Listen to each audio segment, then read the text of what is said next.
So today's project, I'm going to be changing out power steering reservoir right here because I believe the filter on the inside of it is clogged.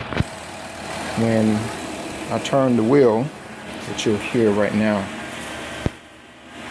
you can kind of hear the power steering. It sounds like the pump when I turn the steering wheel. See? I believe that the filter is clogged some, and you can see, if you look real close, you can actually see the fluid is flowing. It looks like when you take it off, you look down in there, and you can see that the fluid is flowing, but it's also darker than what it should be, and it's only a couple years old. So let me show you all the tools and parts that you'll need. Okay, so all that you're going to need is another power steering reservoir. You see here that it has two connectors.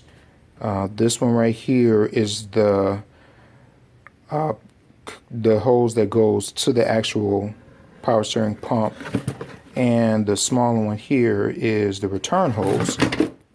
Bought this from AutoZone, and this is the part number for it, and it's actually a lifetime warranty. So actually when I take off the old one, I'll be able to take it back and get my money back.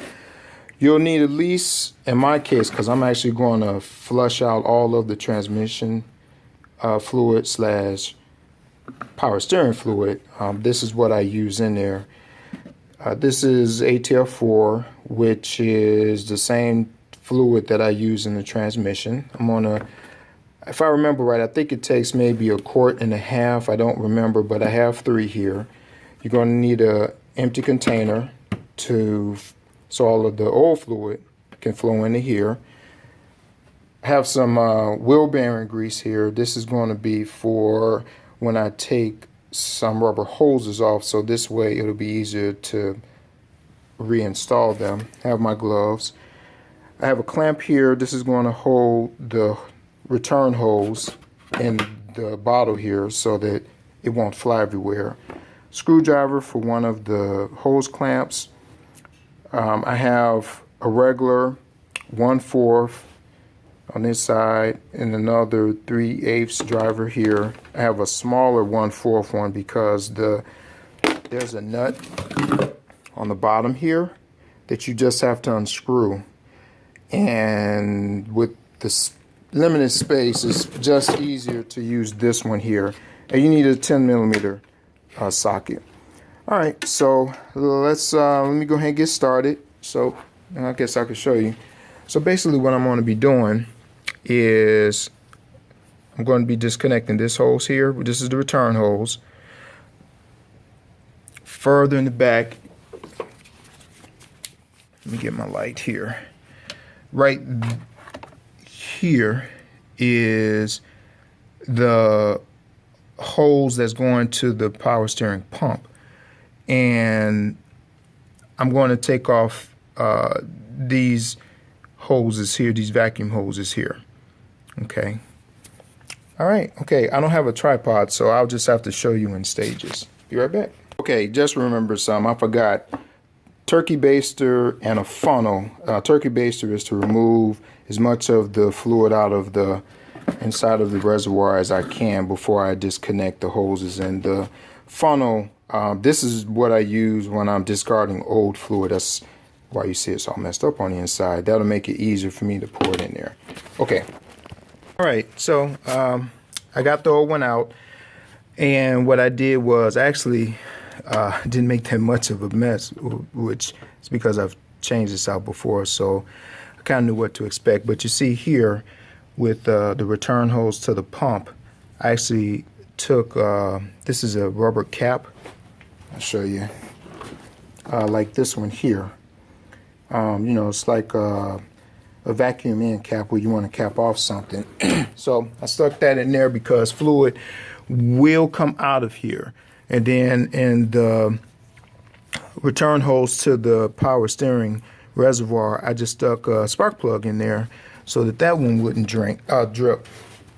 And I take you over here. So here's the old one right here. And let's just take a quick look inside. So if you see down in there, uh-oh, I dropped some fluid. Oh well. You can see the screen down in there. And, you know, it doesn't look bad. But it's hard to say without opening it up. But the fluid does look a little darker than what it should. Oh, and another thing. I just bought this handy little tool here. This is called hose clamp pliers. And it worked really well because this one, the big one here, as you can see, I have the clamp here and I tried to use my other pliers, which is right here, but the problem is trying to hold this, you know, and trying to take it off at the same time. Whereas with this here, I could clamp it down and I can hold it and take it off. I could have both hands free. So now I'm just going to install everything and to go ahead and flush all the rest of the power steering fluid out of the system.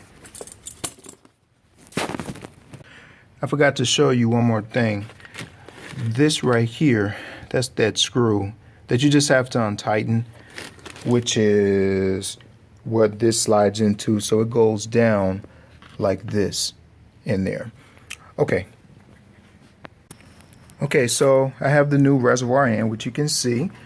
And I've got it filled just a little bit above the full line. I actually ended up switching containers because this big one here, it wouldn't fit in here. I would suggest also that you either get an extension to connect to this hose here or get a smaller container that's like narrow, maybe like a 2-liter bottle, you know, from Pop. Maybe that may work in here. So basically what I'm going to do now is I'm going to turn on the key, and it's going to pump the fluid from out of here. It's going to go through the power steering pump, through the rack and everything, and then it's supposed to come back through here. But instead I have this blocked off right here, have it capped off. It's going to roll in here instead. So I'm going to keep doing that until I see that the fluid is clear, which is going to be kind of hard to do because of you know, because of the way the container is. So, but that's the idea. Okay, so I'm all done. Quick note, the funnel that I had, which is I usually use to fill up the radiator, was way too big, and when I was trying to pour it in, I mean, it sucked down so fast that I couldn't pour it in there fast enough. Then I made a mess because the funnel fell out. So it's better to use a smaller funnel when you're filling this up. But as you can see, it's right above the fill line. Of course, when you're filling it up, it's supposed to be where when the engine's not running. So when it's not running, it's like about right here. Make sure that you turn the wheels lock to lock, like so, as you can see. That way, with the top off of the reservoir, that way you can get all the air out. And you know, it's really hard to say if that fixed the problem or not.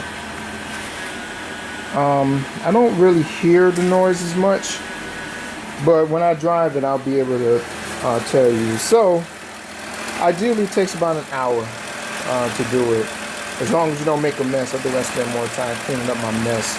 Also, make sure, check the leaks. Yeah, make sure you don't have none of the holes are leaking, like the big hole over there isn't. Okay, until next time, see you later.